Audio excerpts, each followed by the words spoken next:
obrigado pela presença. Em nome do Presidente do Tribunal de Justiça, José Vedran, estamos aqui para dar início a esse ciclo de aulas magnas.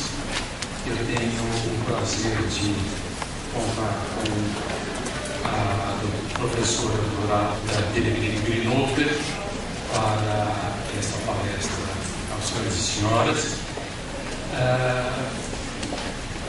Quero desejar passar a palavra para o Dr. Alex Xavier Monteiro e Leão Cristina, que é o nosso eficiente diretor do Fórum Criminal, a quem transfiro a palavra para o início do debate.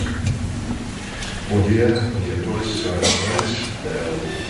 Agradecer o eficiente diretor, mas eu devo dizer que o senhor tem que ser, na verdade, eficiente com a presença da professora, com a presença do senhor, ele se torna muito fácil, na verdade. É quase que uma decorrência natural da função da eficiência, que, na verdade, tem o próprio nome. Eu gostaria, em nome do Fórum Criminal da Barra Funda, dar as boas-vindas a todos os senhores e senhoras, a professorada Pellegrini Grinover, muita honra de receber a senhora aqui, que participou, a parceria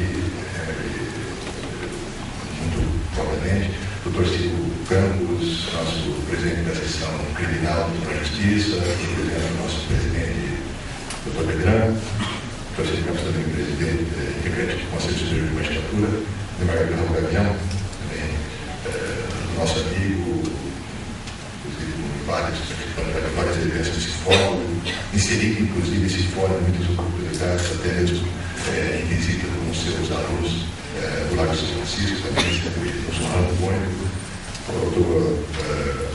Dr. Capês, o Dr. Rodrigo Capês, nosso colega, diretor do núcleo da Escola Paulista de Magistratura, também da capital, inclusive o maior responsável pela organização desse evento, o Dr. Assistente da Criminal, colegas que estão aqui presentes. Nós temos aqui hoje, inclusive, fizemos a questão de reservar alguns lugares para também representantes das polícias civil e militar, e Polícia Federal, e isso tudo no sentido de podermos comungar esses interesses, essa troca de experiências jurídicas entre instituições e experiências que, na verdade, militam todas elas no mesmo sentido da boa prestação jurisdicional. E eu passo a palavra, então, ao Dr. Rodrigo Capês, para fazer a apresentação do tema e o currículo da professora.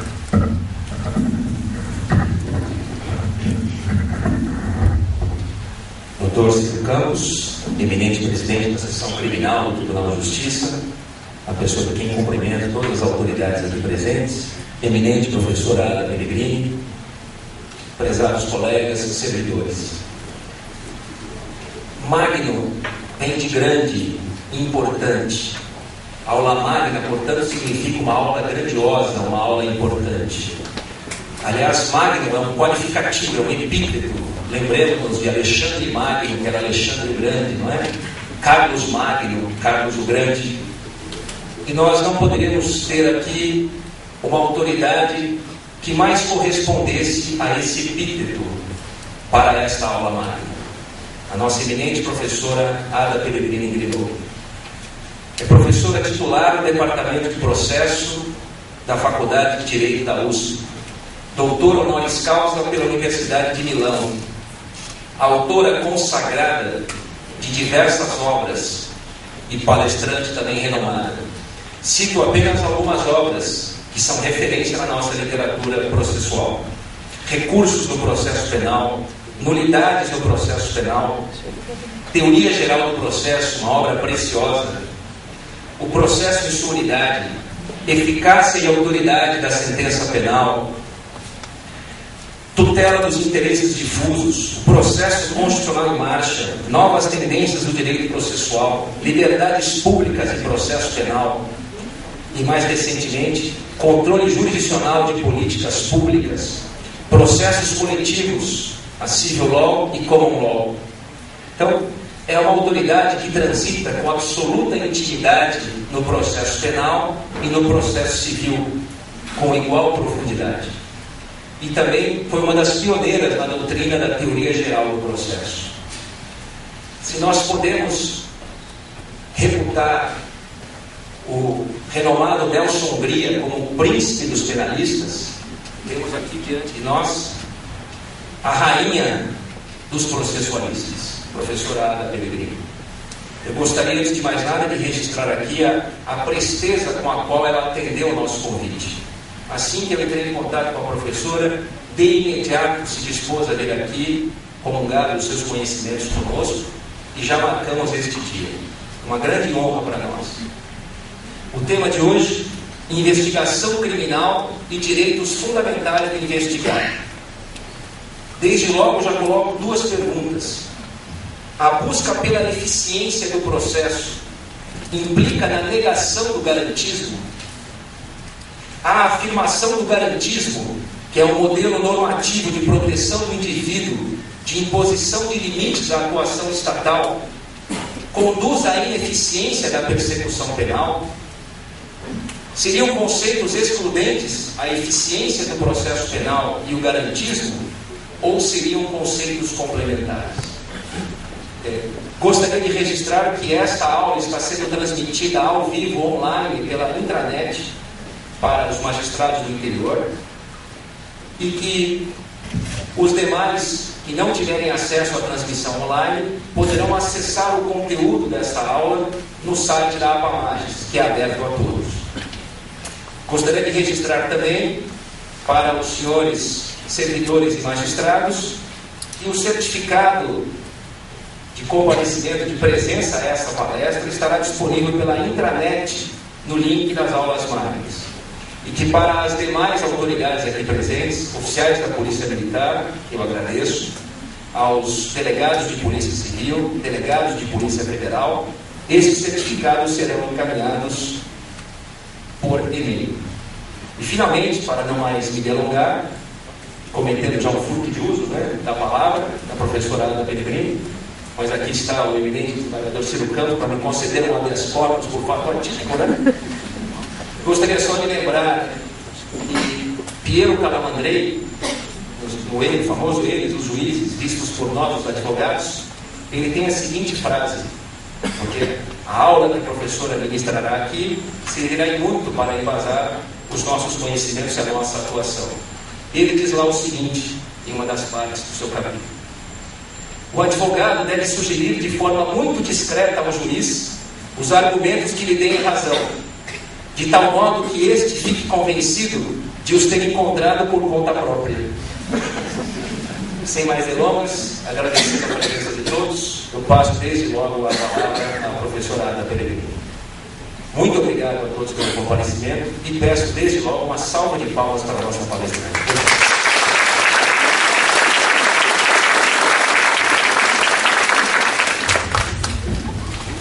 Excelentíssimo senhor desembargador Ciro Pinheiro Campos, presidente da Seção Criminal do Tribunal de Justiça do Estado de São Paulo, que me honra com a sua presença e com a presidência desta mesa, e da pessoa de quem saúdo todos os seus componentes.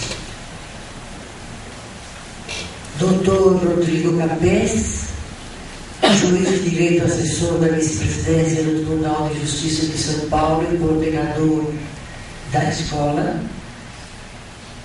nesse núcleo da Barra Funda, de quem agradeço as palavras amáveis e generosas, embora eu não as mereça plenamente, mas que são devidas ao fato de o Dr. Capês ter sido meu aluno na Faculdade de Direito da USP e ter guardado provavelmente aquele temor reverencial que se dedica, ou se dedicava naquela escola aos docentes.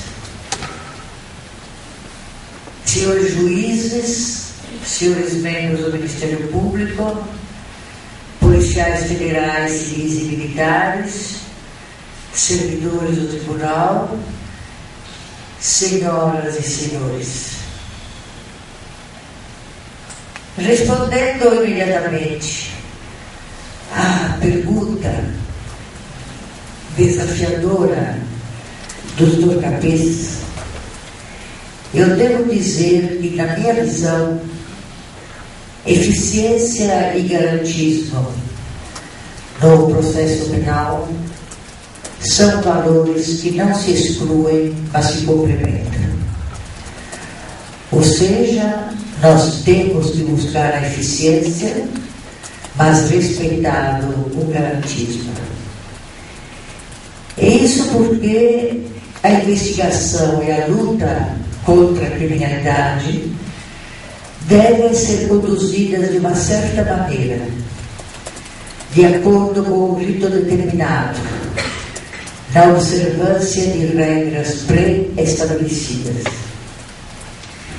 A dignidade da pessoa humana se reflete na dignidade do instrumento utilizado, dignidade esta que se constitui per si um valor e que se coloca como limite à atividade estatal. A finalidade do processo não é a de aplicar a pena a qualquer custo, de qualquer modo. E a verdade deve ser obtida de acordo com uma forma não só constitucional e legal, mas também moral, inatacável. Isso porque o processo não é apenas um instrumento técnico, mas é também um instrumento ético. E deve se pautar dentro de regras morais inatacáveis e respeito à dignidade do indivíduo e a seus direitos fundamentais. Nem a persecução penal, nem a punição do culpado são valores absolutos do processo penal e são valores que devem ceder diante de limites constitucionais e legais. Eu não divirjo da ideia de que a verdade deva ser buscada no processo, mas não se trata de um fim a ser buscado a qualquer preço. José Frederico Marques dizia que é inadmissível na justiça penal, adoçando o princípio de que os fins justificam os meios, para assim legitimar-se a procura da verdade através de qualquer fonte probatória. E mais recentemente, Antônio Magalhães Gomes Filho, citando a posição firme da jurisprudência alemã, afirmou que no Estado de Direito existem limites intransponíveis à busca da verdade processual. Não é nenhum princípio de ordenação processual que a verdade tenha de ser investigada a todo preço. O objetivo de esclarecimento e punição dos crimes é seguramente do mais elevado significado, mas ele não pode representar sempre, nem sob todas as circunstâncias, o interesse prevalente do Estado. Portanto, chegamos a uma primeira proposição. A investigação criminal e a produção da prova devem se desenvolver nos limites e segundo os critérios constitucionais e legais. A tal propalada verdade material não é uma verdade que se possa obter ao arrepio da Constituição e da lei. O que é essa verdade material? Que se buscaria no processo penal e que seria diferente da verdade formal buscada no processo civil. Em primeiro lugar, essa dicotomia não existe.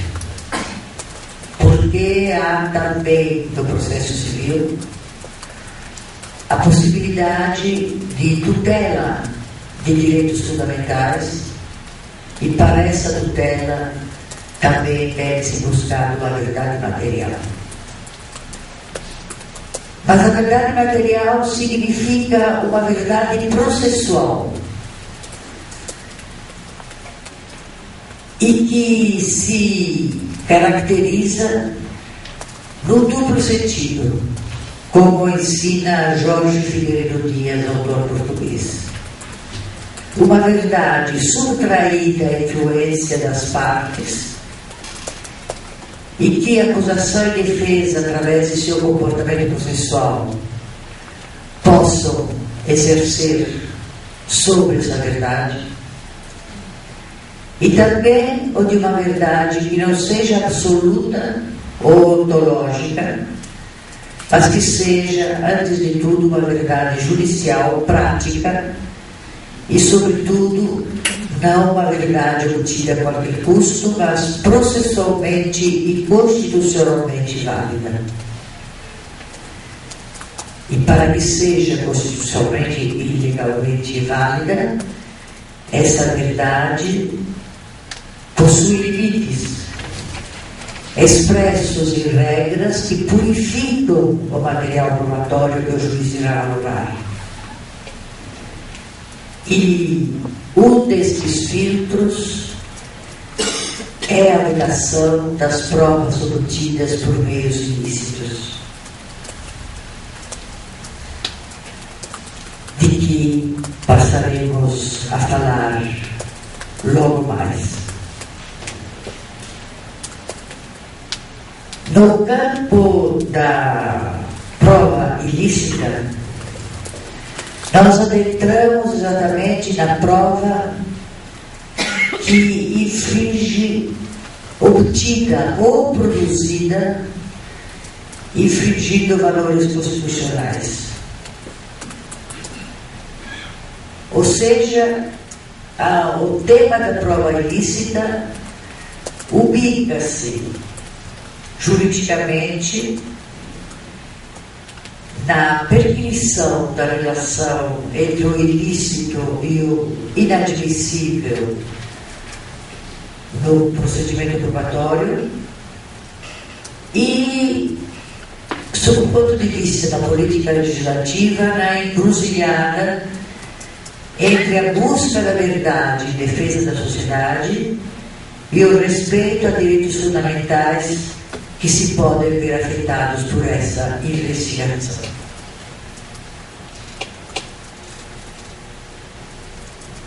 A categoria geral a que pertence a prova ilícita é da prova vedada, da prova proibida. E no campo das proibições da prova, a tônica é dada pela infração à Constituição ou a infração a regras processuais. Existem provas vedadas por razões processuais, como de certas testemunhas, de certos depoimentos, como do segredo profissional, que são colocadas em função do processo. E estas se chamam provas ilegítimas. Ou seja, provas que infringem regras de caráter nitidamente processual, exclusivamente processual, e cuja consequência é a nulidade da prova. Mas dentro da categoria das provas vedadas, existe também a espécie que chamamos prova ilícita, que significa que a prova é colhida ou produzida em violação às regras constitucionais. A primeira colocação de uns 20 anos atrás, 30 anos atrás, que se fez sobre provas ilícitas, dizia que elas eram as provas que violavam normas constitucionais de caráter material. A intimidade, a dignidade, a integridade da pessoa física, a proteção do domicílio, a proteção das comunicações telefônicas. Então, afirmava-se que a prova ilícita é uma prova obtida fora do processo, antes ou durante o processo, em violação a esses direitos fundamentais de caráter material. Mas a doutrina evoluiu. E hoje se entende, esse é também o meu entendimento, que também a violação de regras processuais constitucionais na produção da prova caracteriza a prova concedeu ilícita. Uma prova produzida em juízo fora do contraditório,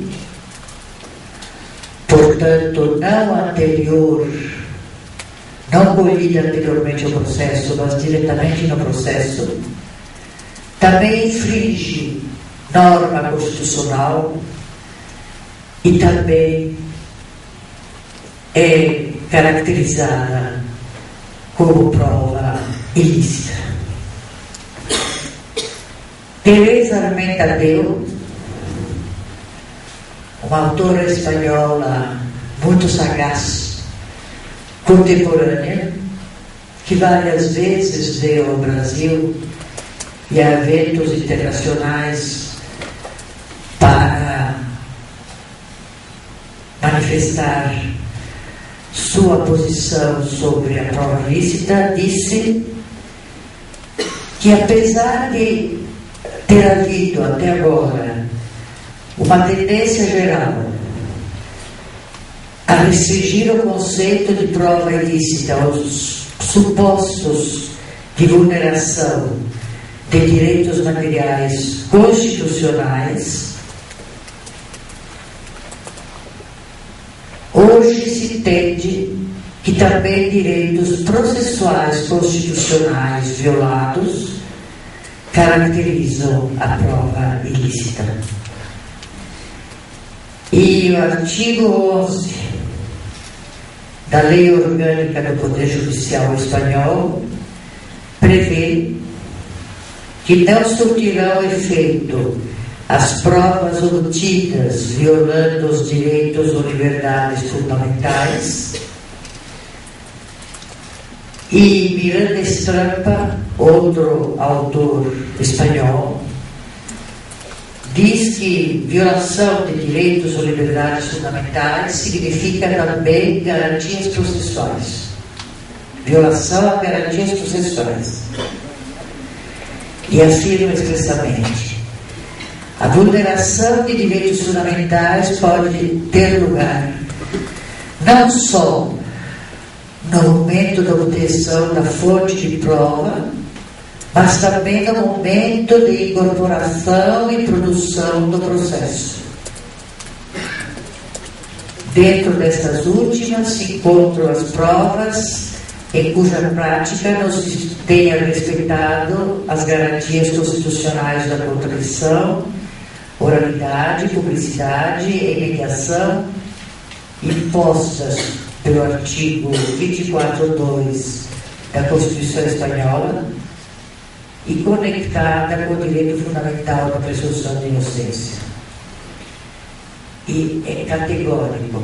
Dentro da categoria dos direitos fundamentais, temos que incluir tanto os denominados materiais como os processuais.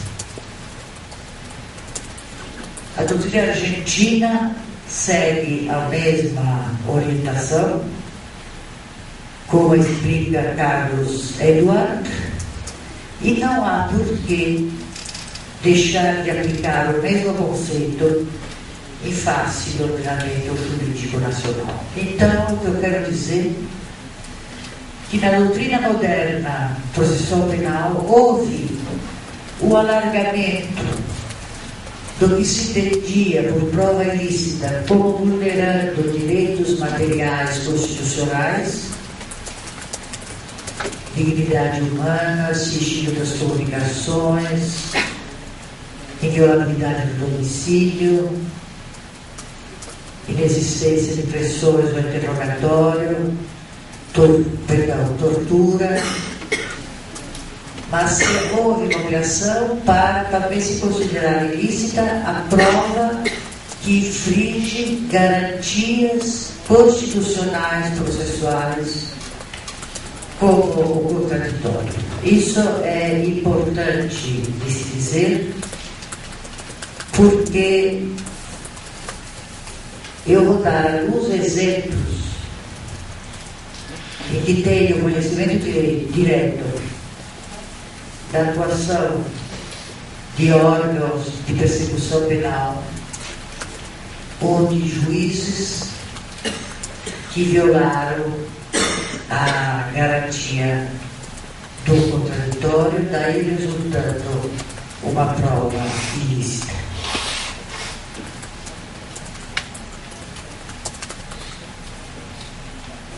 Por outro lado, nós temos hoje uma disposição não apenas constitucional, são inadmissíveis no processo as provas obtidas do meio ilícito, como também legal, pelo artigo reformado 157 do Código de Processo Penal, que em sua nova redação passou a conter uma definição de prova ilícita. São inadmissíveis, devendo ser desentranhadas no processo, as provas ilícitas, assim entendidas ou obtidas em violação a normas constitucionais ou legais. Eu entendo esse dispositivo como violação a normas constitucionais de caráter material ou processual.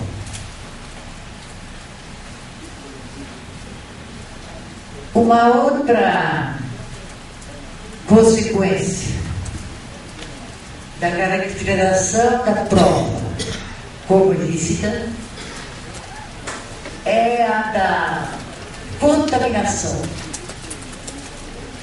das provas derivadas das ilícitas, das provas que se puderam colher legitimamente, regularmente, licitamente, mas em consequência exclusiva de uma prova ilícita.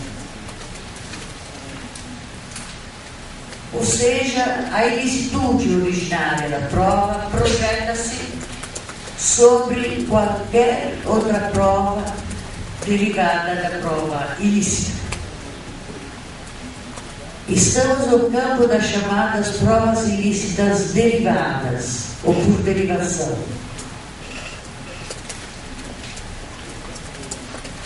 Ou, como se diz na jurisprudência norte-americana, dos frutos da árvore envenenada. Teoria dos frutos da árvore envenenada,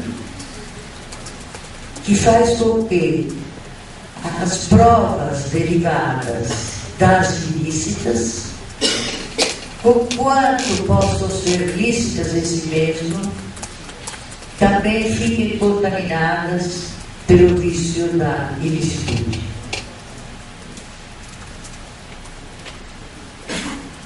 Suponham os senhores uma prova obtida mediante uma interceptação telefônica ilícita, não autorizada pelo juiz e que não obedeça aos parâmetros legais. Desta prova se colheu uma informação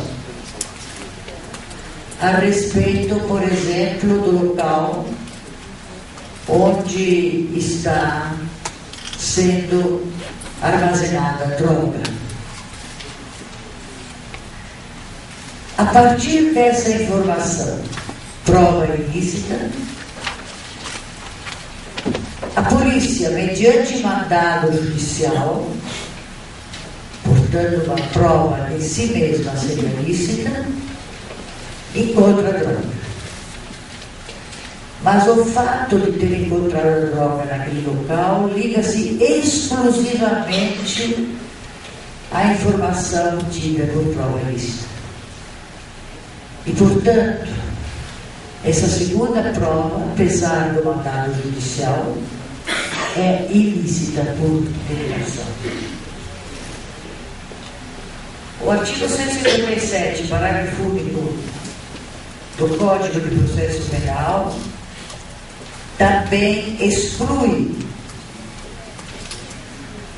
a admissibilidade de provas derivadas das ilícitas, salvo, e essa é uma posição norte-americana, salvo quando não evidenciado o nexo de causalidade entre as provas derivadas e a ilícita, ou quando as derivadas puderem ser obtidas por uma fonte independente da primeira. Trata-se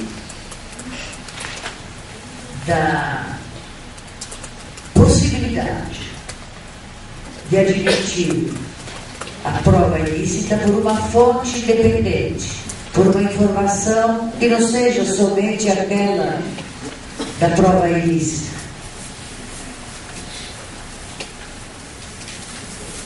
Ou quando se trate de um encontro fortuito, que não depende da informação obtida da prova ilícita. A polícia já estava no encalço da droga, achou a droga por caso fortuito ou porque já estava investigando nas proximidades do local. Então, essa prova derivada, não tendo como causa única, como nexo único a prova ilícita, pode ser aproveitada no processo. Mesmo antes das mudanças legislativas, o Supremo Tribunal Federal afastou em várias decisões a prova ilícita por derivação, sem, porém, se debruçar sobre essa distinção.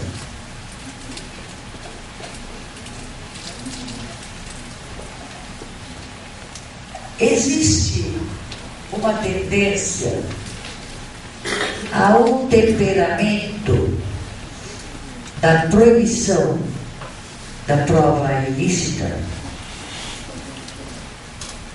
que se faz por intermédio do princípio da proporcionalidade.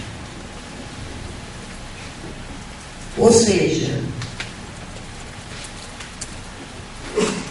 pelo princípio da proporcionalidade, colocam-se em comparação dois valores constitucionais, dois princípios constitucionais que estão em contraste.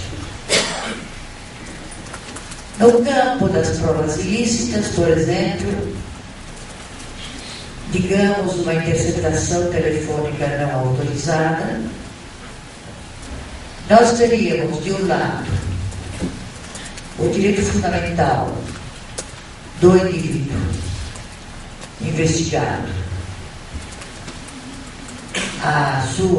ao sigilo das correspondências das comunicações, portanto, o direito da personalidade, e do outro lado, o princípio também constitucional da segurança jurídica,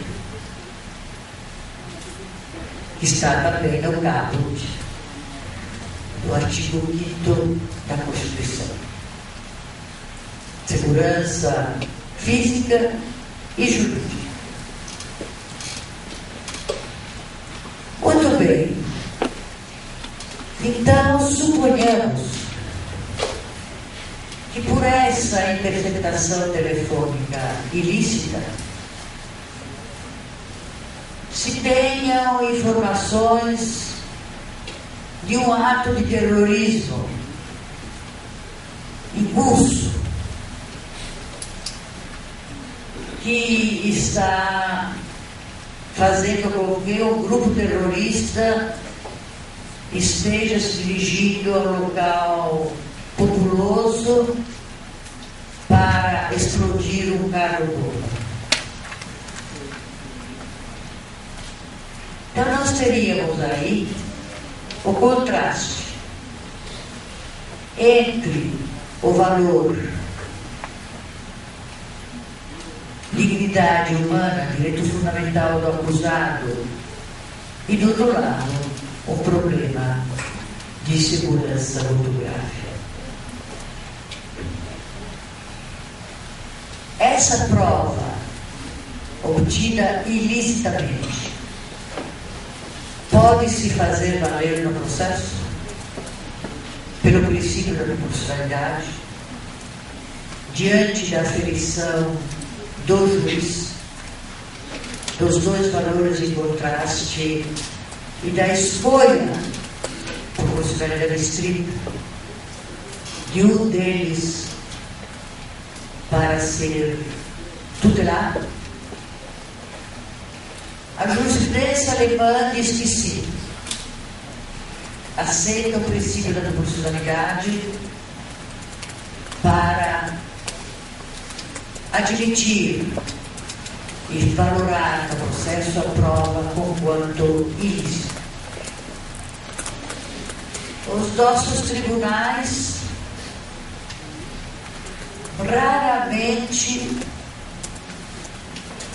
adotam a possibilidade de se aplicar à teoria das provas ilícitas o princípio da proporcionalidade.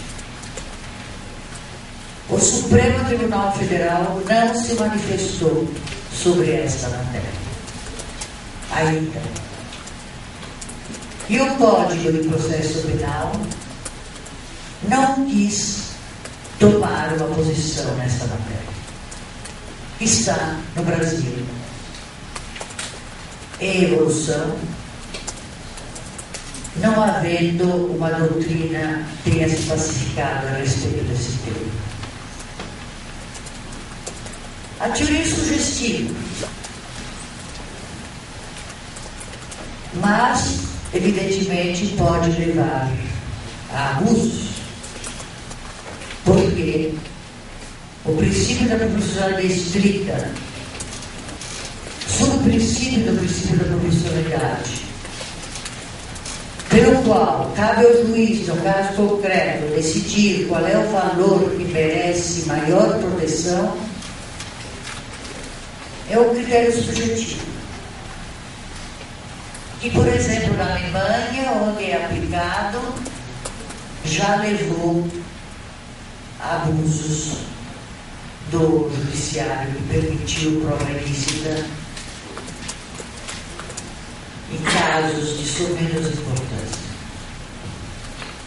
até em processos civis de somenos importância. Essa teoria se aplica tanto ao processo penal como ao processo não penal. Mauro Capelletti, no famoso congresso que marcou a história, porque a partir daí, nos anos 70, se desenvolveu na Itália e nos países europeus a teoria da proibição das provas ilícitas, colocou esta questão grave que eu coloquei há pouco. Interceptação telefônica ilícita que mostra um ato terrorista em curso. Pode-se utilizar essa prova por princípio da proporcionalidade? Foi o que Mauro Capelletti colocou. E a resposta que obteve de juristas italianos naquela época foi: a polícia tem obrigação de desarmar o carro-bomba, de impedir o atentado, mas não se pode produzir esta prova de juízo para a condenação do acusado. É uma questão que eu deixo em aberto para os senhores. É uma questão difícil. É uma questão que será respondida de acordo com os princípios que cada um dos senhores tiver enraizados em si a respeito da prova ilícita, mas quero fazer uma advertência. Há pelo menos um caso no processo penal em que o princípio da proporcionalidade é aplicado abertamente em todos os princípios, em todos os sistemas. Ou seja, o caso de a prova ilícita favorecer o acusado. A prova ilícita pro réu.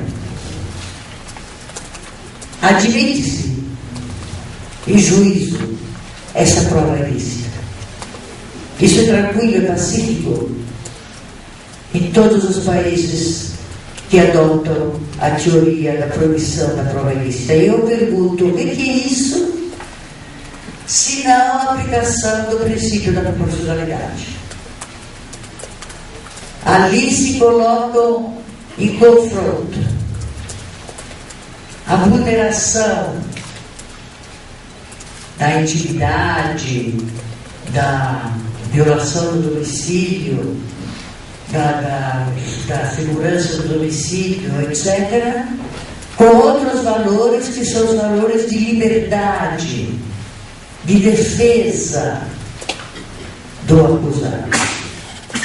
E se opta pela prevalência desses valores, aproveitando a prova ilícita para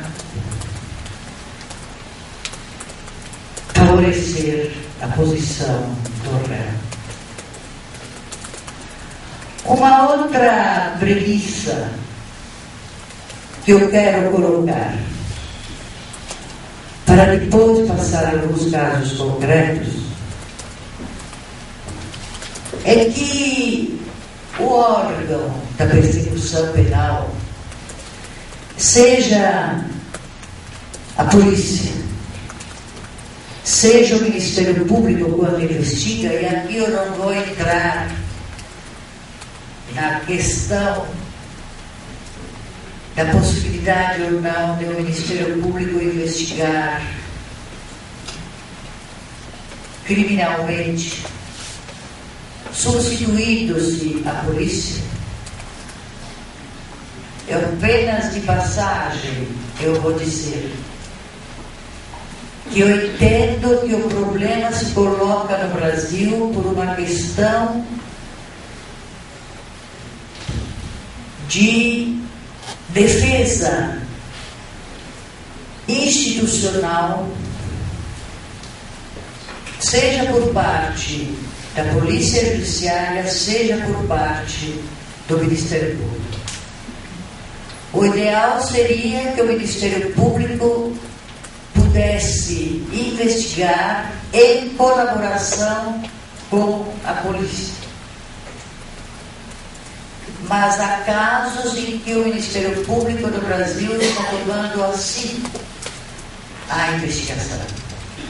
Existe uma ação direta de inconstitucionalidade a respeito da possibilidade de o Ministério Público investigar criminalmente, em que não foi concedida a liminar,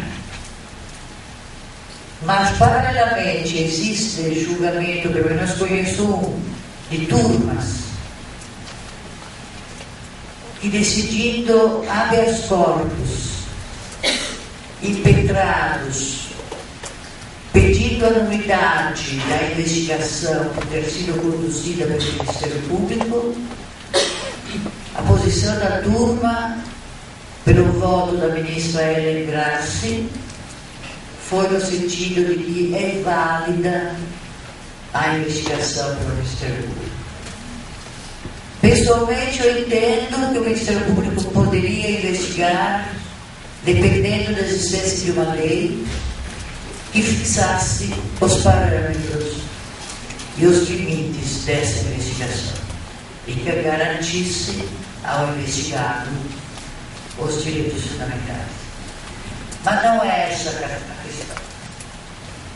A questão que eu quero colocar nessa palestra é qual é a função e quais são os deveres do Ministério Público ou da Polícia na fase de investigação preliminar.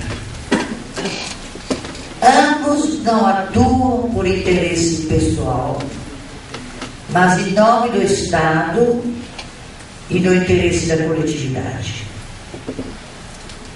Nessa ótica, Ministério Público e Polícia na investigação devem observar o princípio da impessoabilidade, que rege a atividade administrativa em geral, artigo 37 caput da Constituição, e que está essa impessoabilidade estritamente ligada à regra da objetividade. Impessoabilidade, imparcialidade, que decorre da objetividade. Objetividade, diz Odete Medawar, envolvem tanto a ideia de funcionários que atuam em nome do órgão, não para atender objetivos pessoais, como de igualdade dos administrados e atuação norteada por fins de interesse público. Trata-se de ângulos diversos do intuito essencial de impedir que fatores pessoais subjetivos sejam os verdadeiros móveis, diz ela, das decisões administrativas e, eu diria, da investigação criminal.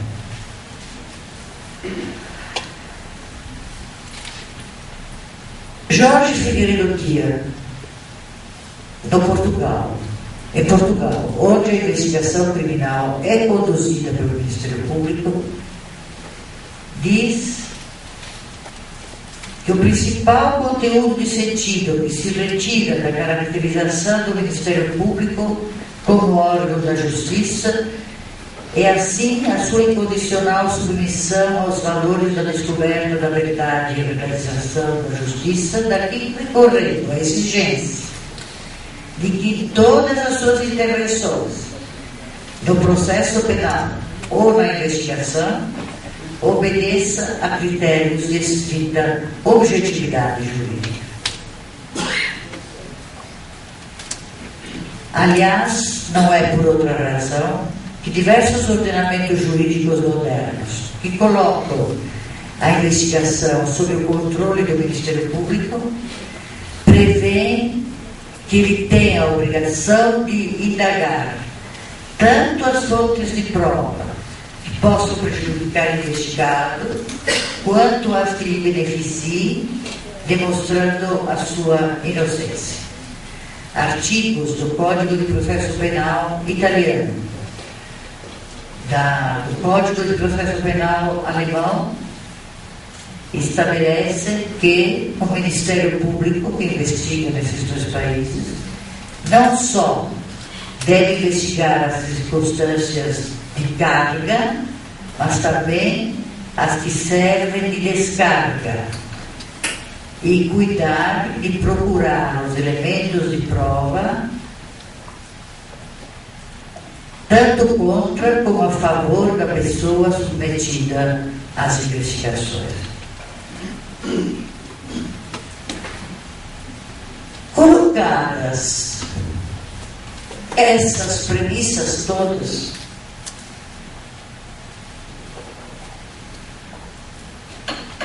eu quero agora trazer aos senhores alguns exemplos, por sorte, em número minoritário, de atuação da polícia e do Ministério Público na investigação criminal, que não tenha obedecido aos critérios que eu enunciei. Legalidade e constitucionalidade da prova como limite à atuação do Estado, dever de objetividade e impessoalidade do órgão investigativo e, se tivermos tempo, eu acho que não vamos ter tempo, alguma coisa a respeito dos abusos que às vezes ocorrem por autorizações do juiz relativamente a interceptações telefônicas, que se inserem normalmente na investigação, embora sejam medidas jurisdicionais.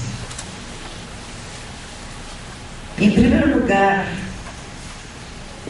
eu quero trazer um caso concreto em que houve uma delação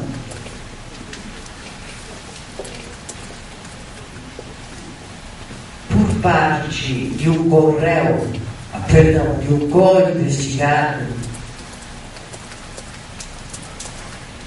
que foi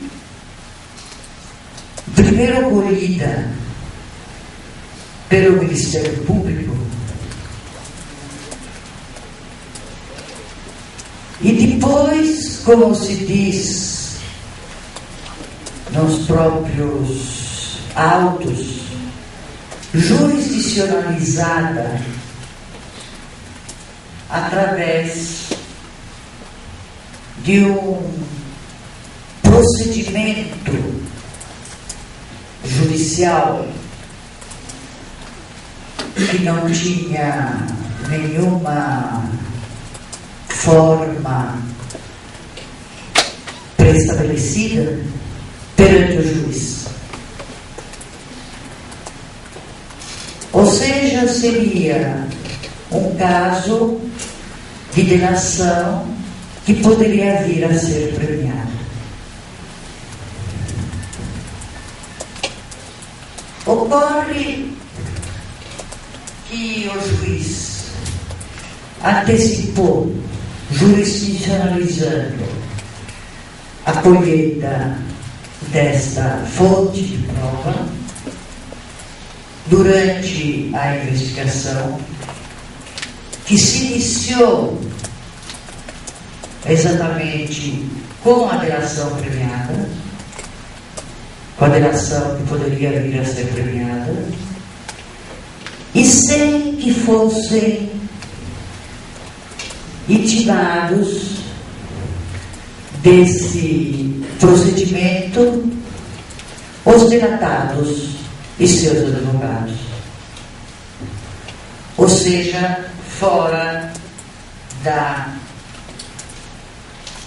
do contraditório. E a partir exclusivamente dos elementos colhidos nesta delação, é que foram autorizadas pelo juiz uma série de medidas cautelares, como interceptações telefônicas, busca e apreensão e até medidas pessoais, como a prisão cautelar. Tudo com base nesta delação que violou o princípio do contraditório. Eu vou deixar de lado a questão da imparcialidade do juiz que também se colocou nesse processo, porque a maneira como ele apreciou a delação e o fundamento para as medidas cautelares, dando todo o crédito a essa delação colhida sem contraditório, eu entendo que também coloco em risco a própria imparcialidade do juiz para continuar julgando aquele caso. Mas essa é uma outra questão. O que importa é que o depoimento do delator foi a fonte de toda a investigação sucessiva. Os atos cautelares autorizados pelo juiz constituíram uma prova derivada exclusivamente da prova que eu entendo ilícita, colhida fora do contraditório e no momento processual totalmente impróprio. Porque a delação nada mais é do que uma confissão em relação a quem delata e a um depoimento testemunhal em relação ao delatado. E a jurisprudência dos nossos tribunais tem essa configuração, seja da delação, seja da chamada de corréu, que praticamente se correspondem, e que devem ser feitas no momento próprio, qual seja o momento do interrogatório. Então, na verdade, nós tivemos, a meu ver, uma prova ilícita, a delação colhida pelo juiz e antes pelo Ministério Público fora do contraditório, dentro daquele conceito mais amplo de prova ilícita, e provas ilícitas por derivação, porque foram colhidas exclusivamente em função da chamada delação, que foi ilícita. Outro caso de falta de objetividade, de impessoalidade e de imparcialidade, agora do Ministério Público numa investigação, é outro caso que trago à colação, em que na verdade, se abriu uma investigação de raio reduzido, porque um dos investigados seria uma autoridade que faria jus à investigação e julgamento pelo Tribunal de Justiça,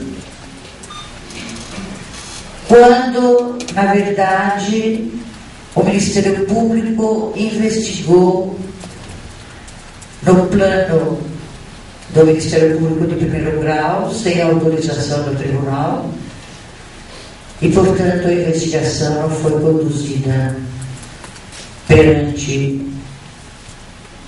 o Tribunal competente para investigar e julgar.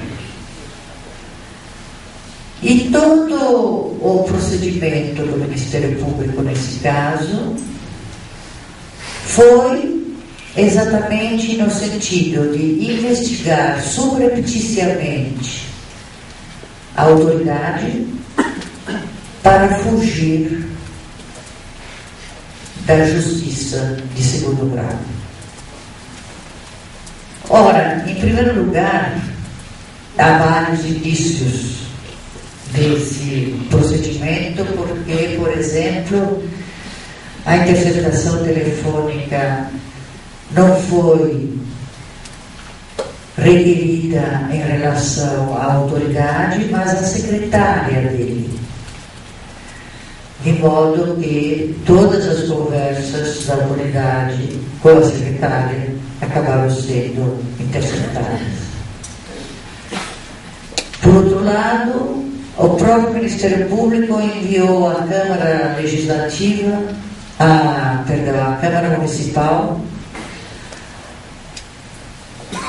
o resultado das investigações que dizia não demonstravam o envolvimento da autoridade, para que ele fosse cassado por um processo de impeachment.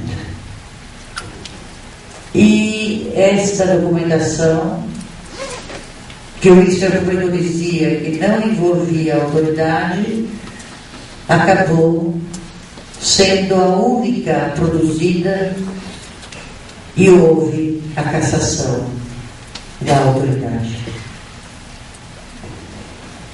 Então, nesse caso, a meu ver, o Ministério Público atuou fora dos critérios de objetividade e impessoalidade, somente para investigar subrepticiamente a autoridade e outras pessoas para fugir da competência originária do Tribunal de Justiça.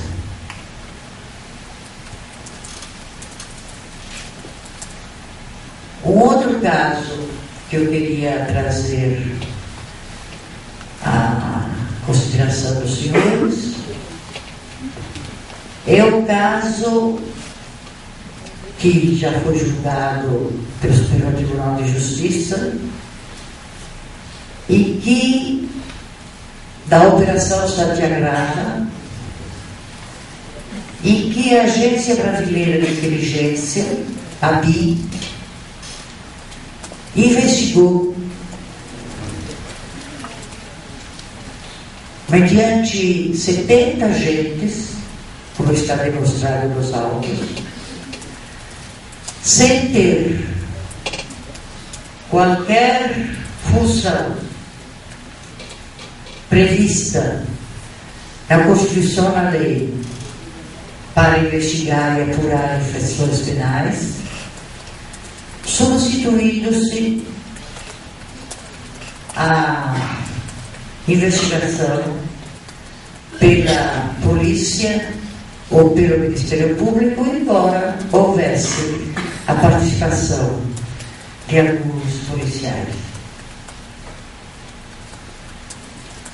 O Sistema Brasileiro de Inteligência, como diz a Lei 9883 de 99, integra as ações de planejamento e execução das atividades de inteligência do país, com a finalidade de fornecer subsídios ao Presidente da República nos assuntos de interesse nacional. Nada a ver com investigação e apuração de crimes. Portanto, todo o material probatório colhido pela BIM constitui prova ilícita por violar a Constituição, que atribui à polícia as funções de investigar, e a própria lei, que define as funções da BIM. O fato era público e notório, recebeu ampla cobertura da imprensa, no sentido de que não só houve efetiva e relevante atuação dos agentes da BIM, mas até mesmo proeminente. Isso foi provado na CPI das escutas telefônicas clandestinas da Câmara dos Deputados,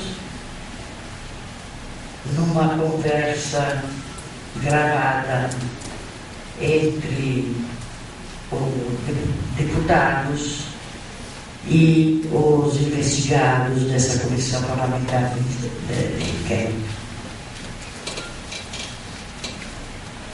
E não era sequer possível saber, no caso concreto, quais tinham sido as atividades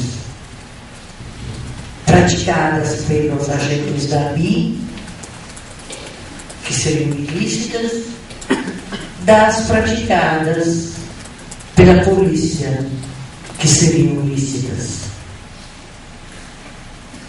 Então, na verdade, toda a investigação estava em risco, toda a investigação, como declarou o Superior Tribunal de Justiça, estava inclinada por provas ilícitas, porque foi a BIM que procedeu às interceptações telefônicas, que procedeu às buscas e apreensões, etc., como se fosse polícia. E o Superior Tribunal de Justiça anulou toda a ação criminal que tinha redundado já numa condenação de diversos réus em primeira instância. E mais, como consequência desse procedimento, foram instaurados procedimentos investigatórios contra o delegado que tinha capitaneado esta operação da ABI. Eu creio que é melhor ficar por aqui para permitir um debate, mas eu só queria dizer que em tema de interceptações telefônicas, tanto a polícia como o Ministério Público teriam que ter em mente e observar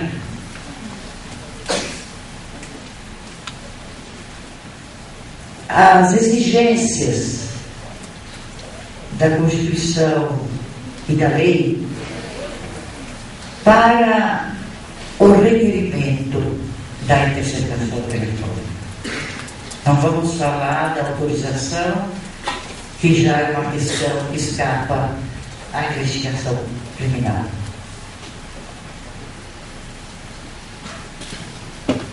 Mas acontece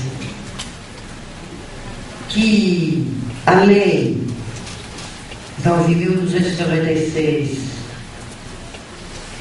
de 96, que veio complementar, regulamentar o artigo da Constituição, o inciso 12 do artigo 5º, que diz: é inviolável o sigilo da correspondência, das comunicações telegráficas e das comunicações telefônicas, salvo, no último caso, por ordem judicial, nas hipóteses e na forma que a lei estabelecer, para fins de investigação criminal ou instrução processual penal. Então é preciso que haja autorização judicial requerida pelo Ministério Público ou pelo MP que esteja investigando. É possível, durante a investigação criminal, mas tem que ser na forma que a lei estabeleceu. E a Lei 9296 de 96 veio estabelecer a obrigatoriedade de motivação, que não pode ser uma motivação vaga, uma motivação aparente, como a chama Antônio Magalhães Gomes Filho. A motivação para a autorização tem que se basear nos argumentos fáticos específicos do caso, como ensina Vicente Greco Filho, de modo que, ao requerer a medida de interceptação telefônica, a autoridade que investiga deve fundamentar o seu pedido de quebra do sigilo telefônico com argumentos fáticos específicos do caso. Por outro lado, a lei, para o deferimento da medida, exige indícios razoáveis de autoria ou participação em infração penal apenada com reclusão. E aí também o pedido deve ser elaborado de maneira a indicar os indícios razoáveis de autoria ou participação. E por último, o que nem sempre é observado nos pedidos, não se pode pedir e autorizar uma interceptação telefônica, nos termos da lei, quando a prova puder ser feita por outros meios disponíveis. Então, a prática que existe hoje, no sentido de que toda a investigação se inicia pela interceptação telefônica, infringe a lei. Porque primeiro é preciso verificar se não há outros meios disponíveis para se obter a prova. A interceptação é a última raça. E isso não vem sendo observado nem pelas autoridades requerentes da medida, nem pelo juiz. E há um outro problema, que também envolve as autoridades inquirentes. A duração das operações técnicas de interceptação. Pedem-se prorrogações e são autorizadas prorrogações por tempo extremamente longo, duração de 1 ano e meio, 2 anos, que infringem a lei que fala em prorrogação, limitando o número das prorrogações. Mas, de qualquer maneira, deve haver, como a lei é vaga nesse sentido, não diz quantas prorrogações exatamente pode haver, mas só o prazo de cada prorrogação. É preciso que se comprove a indispensabilidade da prorrogação. E, como julgou o Superior Tribunal de Justiça, que se estabeleça um limite temporal que tanto pode ser, como julgou o Superior Tribunal de Justiça, o tempo previsto na Constituição Federal, artigo 136, parágrafo 2º, do Estado de Defesa, que é correspondente ao antigo estado de sítio, e que não será superior a 30 dias, que é uma providência muito mais grave em termos de restrição de direitos do que uma interceptação telefônica, ou então que se aplique o princípio da razoabilidade para se interpretar o dispositivo da lei que diz que o prazo é renovável por igual tempo, uma vez comprovada a indispensabilidade do meio. Eu disse que não falaria, mas acabei falando. E eu penso que, diante do que eu disse, fica ainda mais claro que a eficiência do processo se faz pelo garantismo, observado o garantismo, que foi a questão inicialmente lançada pelo Dr. Cabeça. Muito obrigada.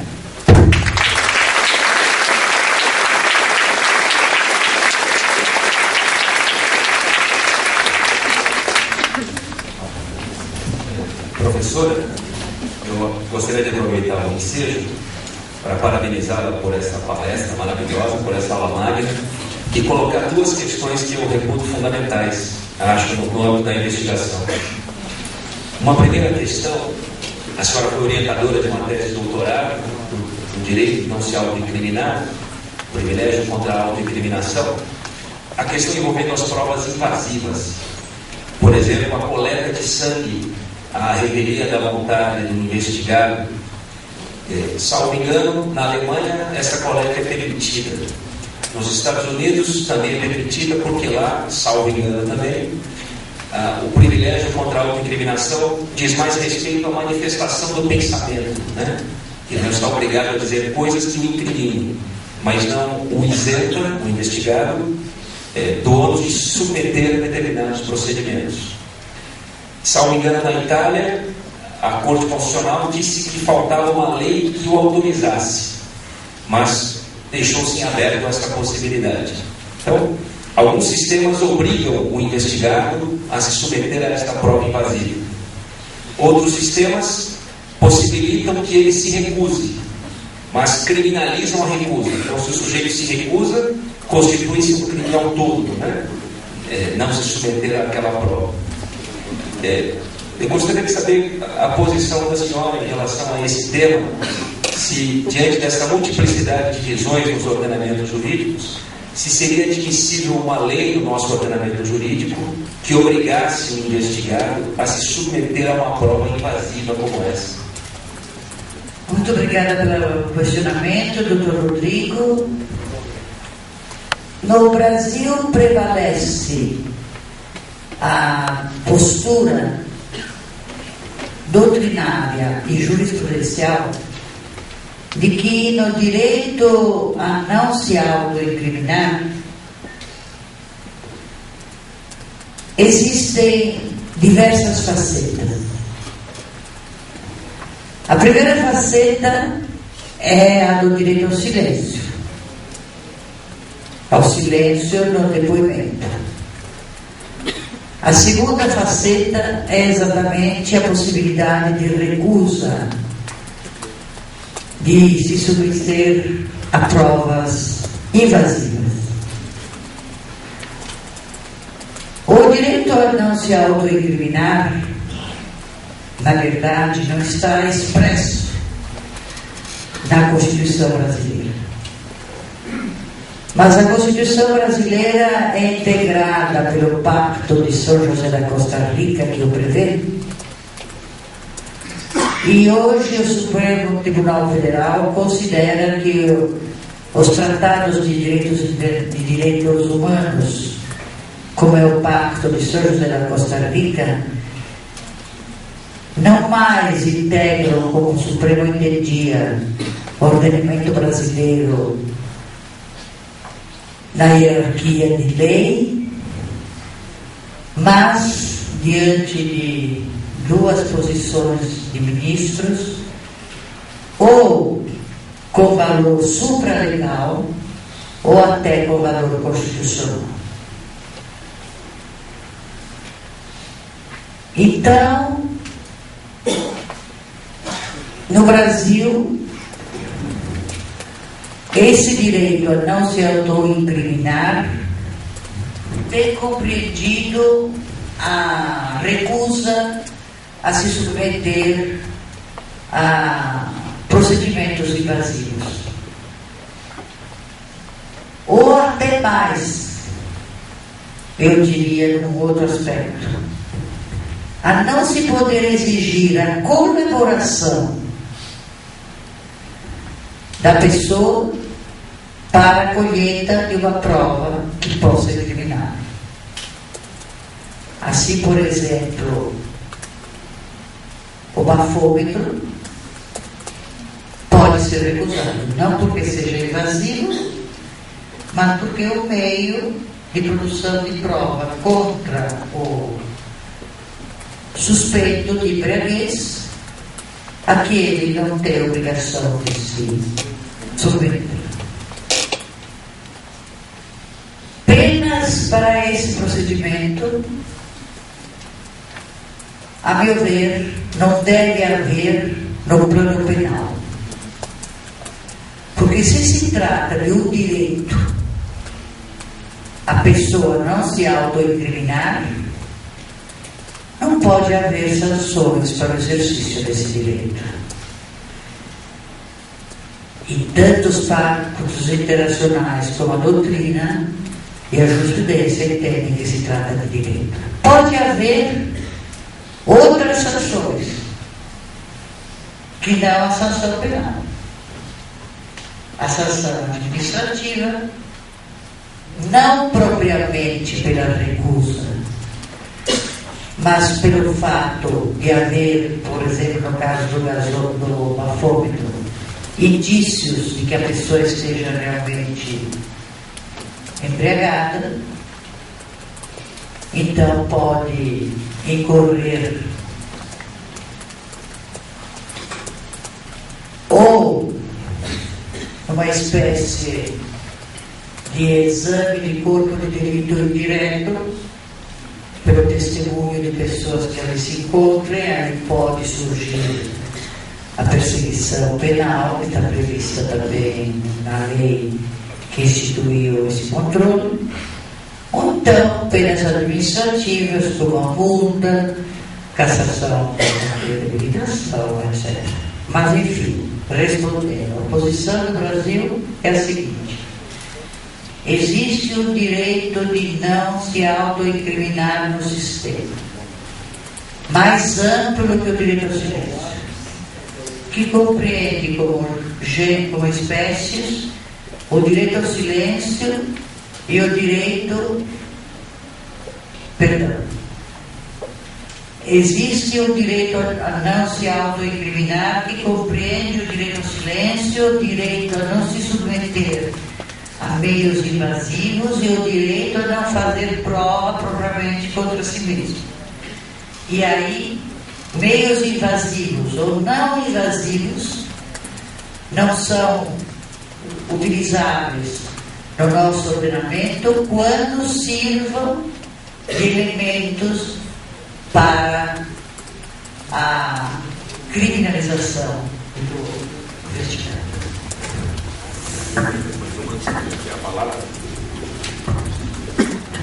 Eu gostaria de saber da senhora, é uma questão também que entrou em voga recentemente, ou já tem há mais tempo, né? É a gravação ambiental no ambiente de presídios. Gravação de conversas de detentos com as pessoas que o visitam, claro, excluindo o sigilo profissional do advogado. Se ele tem a liberdade cerceada, que seria um valor fundamental, né? Se a intimidade também pode ser cerceada a esse ponto, de todas as conversas serem monitoradas com autorização legislativa. Autorização Judicial, né? Pode haver essa autorização judicial, eu considero lícita, porque o preso está sob vigilância permanente. E se está sob vigilância permanente pela sua condição de preso, é evidente que essa condição não lhe garante certos direitos. Agora, para a autorização judicial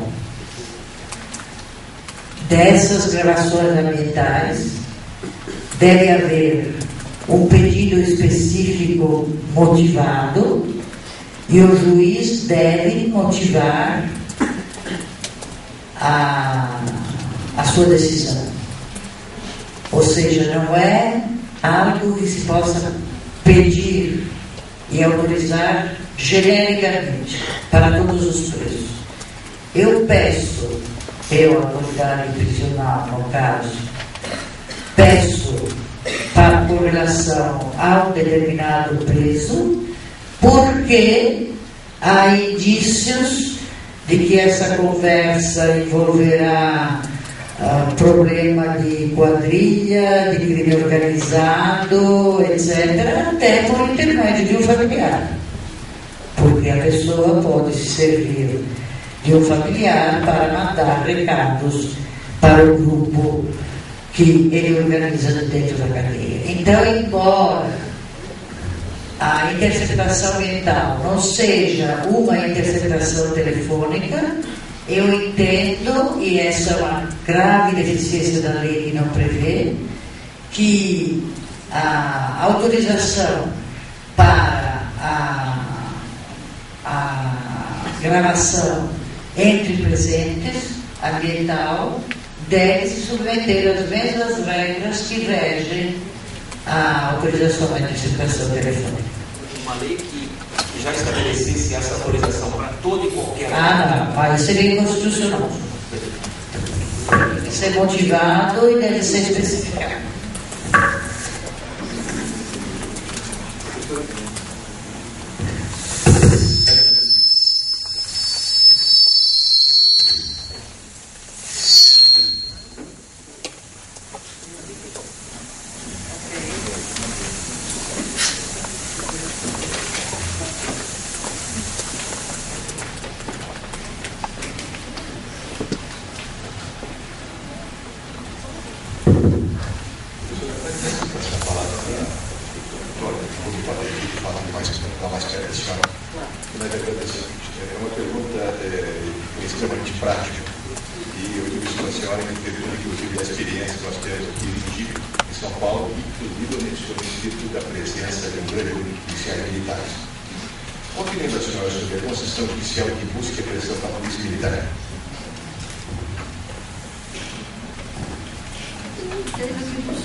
Eu entendo que é possível, desde que o juiz tenha autorizado legalmente, licitamente.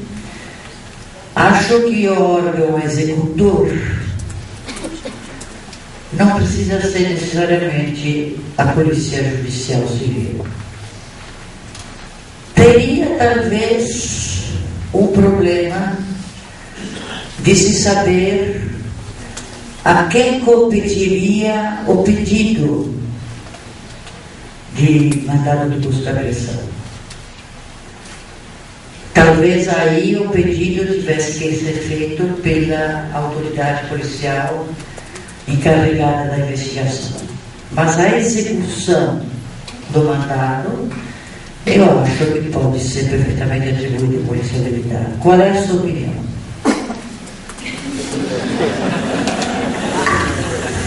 De convenção.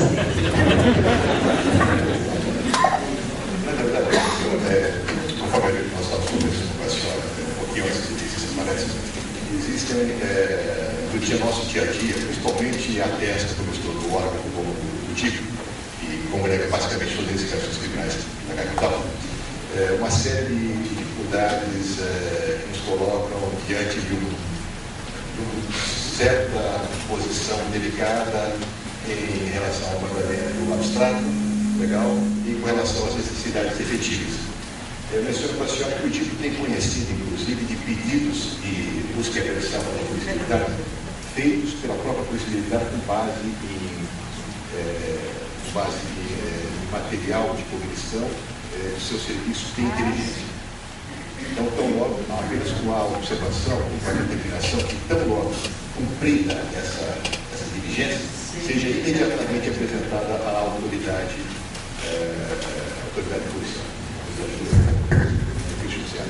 Parece interessante, razoável. Ele tem sido levantada alguma dúvida sobre essa atribuição?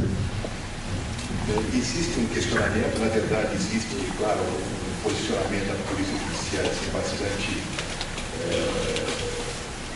uma certa preocupação com uma certa evasão de atribuições, porém a compreensão que nós temos feito é que esse ato de busca e apreensão realizado pela Polícia Militar seria talvez o último ato da polícia preventiva, a concreta polícia preventiva e não propriamente um ato inicial de polícia judiciária, uma investigação. Isso tudo nós estamos falando de um inquérito civil e não do IPI. Muito obrigado. Eu acho que agora eu vou passar alguma palavra para o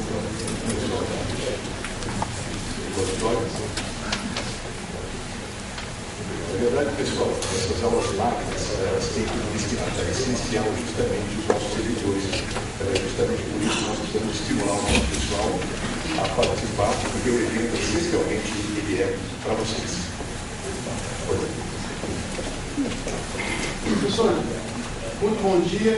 Eu sou o presidente do Parlamento de Santos, pertenço ao efetivo da Polícia Militar do Estado do Rio de Janeiro e, desde já, a Polícia Militar saúda vossa palestra, porque vossas vidas uniram muito os nossos bancos acadêmicos.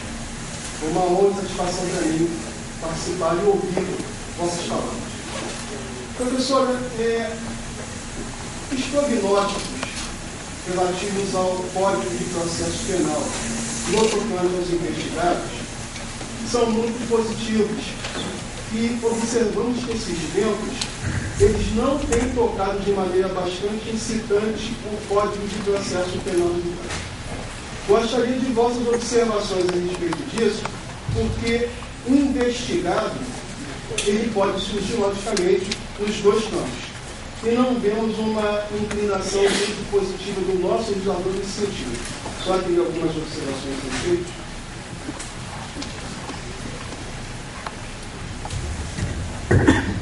Muito obrigada por sua intervenção, tenente. Eu devo dizer que, infelizmente,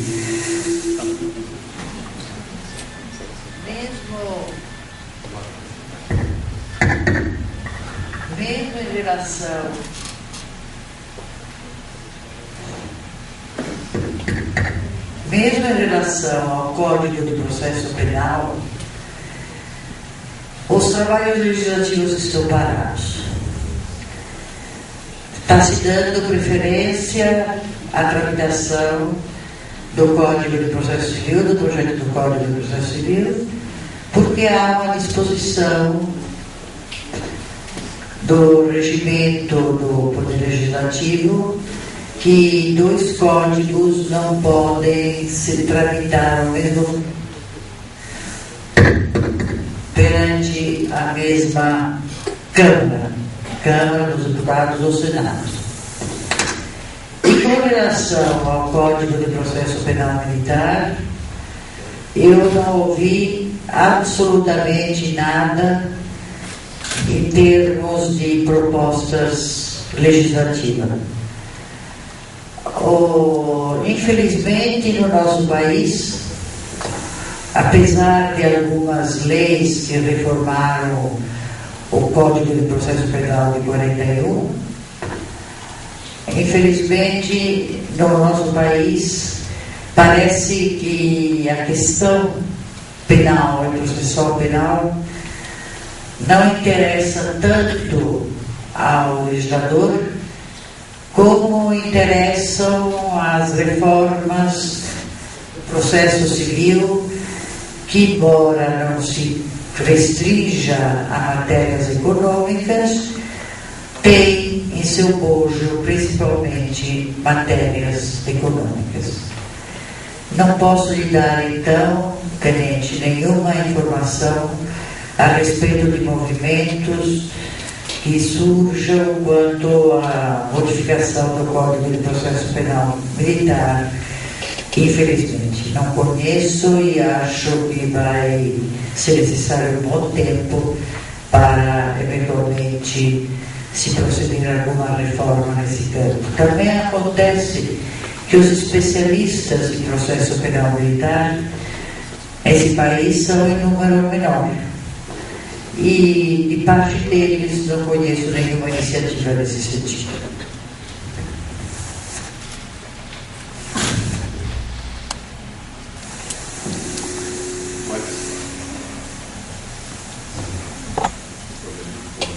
Mais alguma pergunta de história?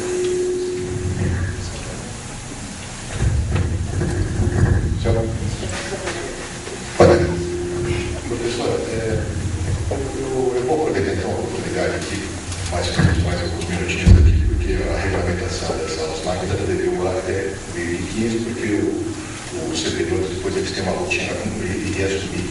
Se o presidente me permite mais uma pequena coisinha, talvez eu tenha a oportunidade, e porque infelizmente nós não temos tanta chance de ter a senhora para nos elucidar uma série de aspectos. Né? Fala-se muito, ultimamente, na questão do juízo de garantia. Inclusive, em muitas oportunidades, cita-se até o exemplo do Digo de São Paulo como sendo uma espécie de um embrião, ou talvez até o próprio juiz de garantia, de fato. Nós tivemos, inclusive, a visita de alguns senadores da República que estavam ligados à apresentação do projeto, à confecção do projeto, inclusive quiseram conhecer o funcionamento do Digo, justamente deu a impressão que o que estavam tentando talvez se transformar em regra internacional seria uma espécie de mecanismo desta ordem, como existe o Departamento de Inquéritos Judiciais de São Paulo, em que existe um grupo de magistrados que funcionam durante a investigação criminal, mais investigação do inquérito policial, mas nenhum desses magistrados funcionam, julgam o processo. Então, eu quero saber da senhora, primeiro, conceitualmente, qual a sua opinião sobre o juízo de garantia, e, segundo momento, isso seria, no segundo passo, execuível a nível de Brasil, diante de tantas disparidades. Afinal de contas, o DIPO ele existe na capital de São Paulo, e dentro do instalado do maior fórum criminal do Brasil, e este aqui, com toda uma estrutura relativamente colocada. Muito obrigada pelo questionamento.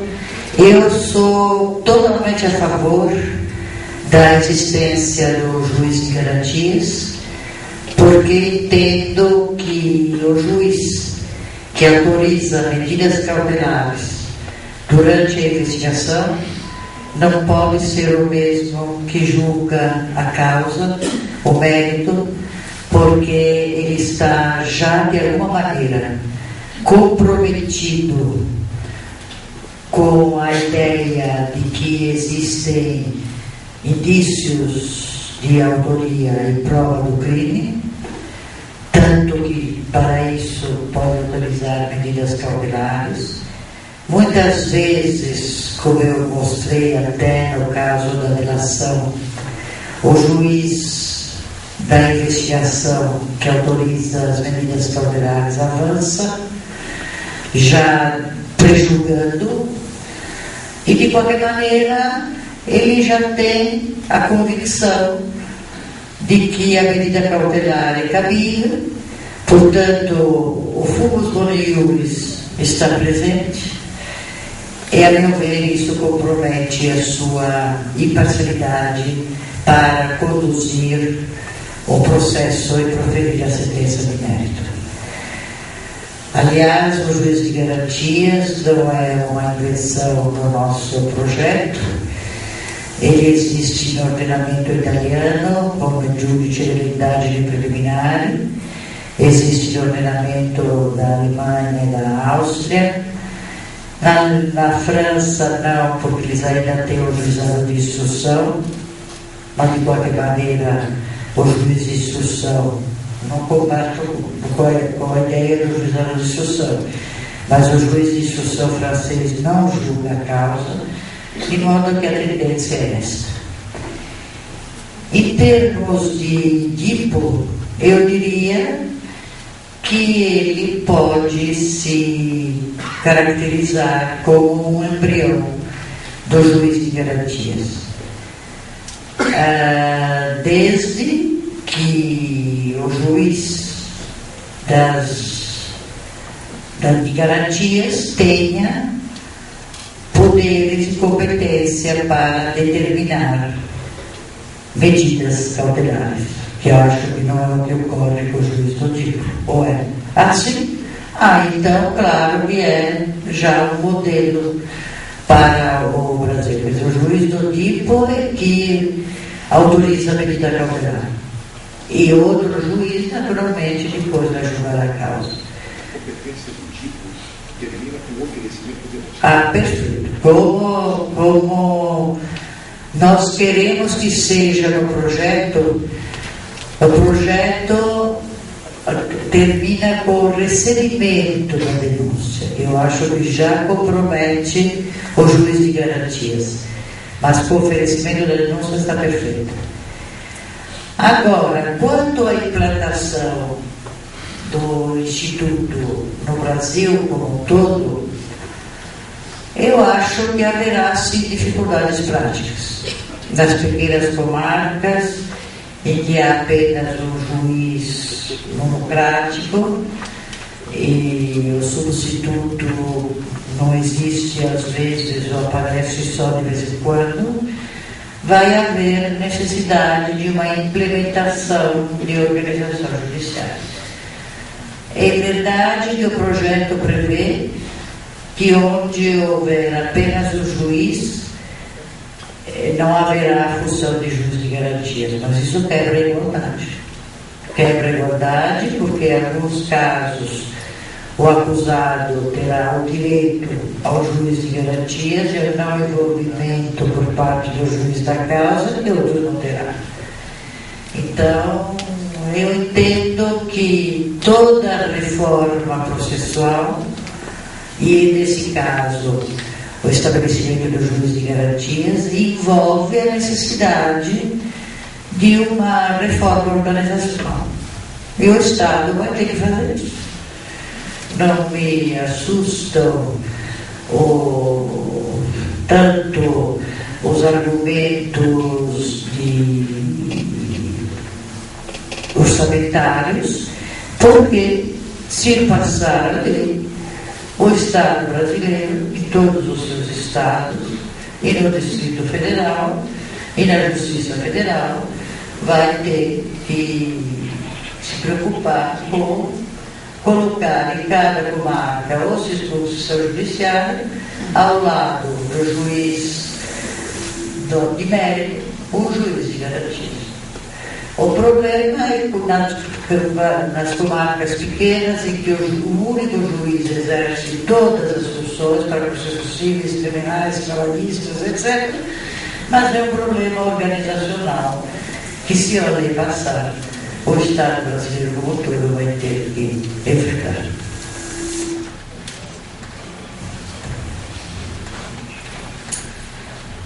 Antes de devolver a palavra ao presidente, eu quero, na verdade, aqui no Fórum da Barra Funda, dizer a imensa honra que nós tivemos de receber a senhora aqui. Espero que essa experiência extremamente profícua se repita. Dizer da honra que nós tivemos de receber mais esta aula magna, deste ciclo de aulas magnas. Agradecer a presença de todos os senhores, agradecer a presença dos policiais que estão aqui, dos policiais militares e outras unidades da federação. Dizer que é uma compreensão, uma satisfação do Fórum da Barra Funda, professor, não só procurar prestar uma boa expressão, e acredito que nós os magistrados aqui e os nossos servidores, com toda a dedicação, estamos tentando, e acho que estamos até mesmo conseguindo levar a nossa jurisdição a bom termo, que pese a sobrecarga de serviço, mas até mesmo com relação à produtividade, com relação à celeridade processual. Eu acredito que esse fórum tem dado, assim, digamos, o seu recado, cumprindo aquilo que se tem expectativa. Mas, dada a sua dimensão, dado o seu caráter de fórum central da capital, nós compreendemos também que ele deve prestar um outro tipo de serviço, além do serviço propriamente jurisdicional. E esta aula magna, sediar esta aula magna, desse tipo de atividade, veio nesse sentido justamente de tentar compartilhar com os vários membros dos judiciários, com as polícias, de uma forma geral, eventos que são abertos a uma pluralidade de profissionais, também essa troca de experiências que nos parece bastante construtivas. E também nos permite, também ao judiciário, se abrir um pouco mais, se mostrar um pouco mais, participar um pouco mais dessa atividade que não é propriamente a nossa atividade. Então, com essas considerações aqui, eu agradeço e eu devolvo a palavra agora ao nosso presidente, Mário Esquidão. Isso, vou ser um pouco repetitivo, mas pelo Judiciário Paulista, quero agradecer a presteza com que a professora doutorada Pellegrini Grinoda atendeu a esse convite da escola e nos proporcionou a palestra de alto nível, como não poderia deixar de ser. Agradeço a presença de todos, esse interesse demonstrado pelas polícias militares, não só de São Paulo, mas dos outros estados que estão presentes, as demais autoridades de polícia civil que compareceram, né? E agradecer aos funcionários que deram essa parte de seu tempo para compartilhar deste conhecimento, o que vai engrandecer a nossa prestação de serviço e que o Fórum Municipal Guimarães aqui da Barra Funda é um marco e um primor desta prestação de serviço. Toda vez que eu venho aqui, não só para evento programado, mas também naquelas vindas não programadas, eu tenho a grata satisfação de encontrar um ambiente bom de trabalho, um ambiente limpo, organizado, silencioso, né? Muito bem cuidado, graças a não só a diretoria do fórum, mas a colaboração de todos, né? Agradecer a esta escola da magistratura, né? Que vem fazendo esse trabalho, e o Conselho Superior da Magistratura vem tentando estabelecer um vínculo maior para que usemos esta estrutura da escola para transmitir também conhecimento aos funcionários e melhorar a prestação, né? O funcionário, ao ingressar no judiciário, não tem a obrigação de ter um curso universitário, de ter um preparo jurídico, né? Ele faz um exame básico de conhecimentos, o próprio oficial de justiça, com alguns conhecimentos, algumas questões a respeito de prazo e de... né? Agora, a prática, é o serviço contínuo, né? Que vai trazer esse conhecimento. E se o Tribunal de Justiça puder contar com a escola para essas reuniões, para trazer um conhecimento a mais. Nós estamos vendo o exemplo da Polícia Militar do Estado de São Paulo, que está promovendo cursos em nível de mestrado e doutorado como pré-requisito para a promoção na carreira. Então, queria parabenizar a todas essas iniciativas, né? E agradecer a presença de todos e dar por encerrada esta reunião. Obrigado.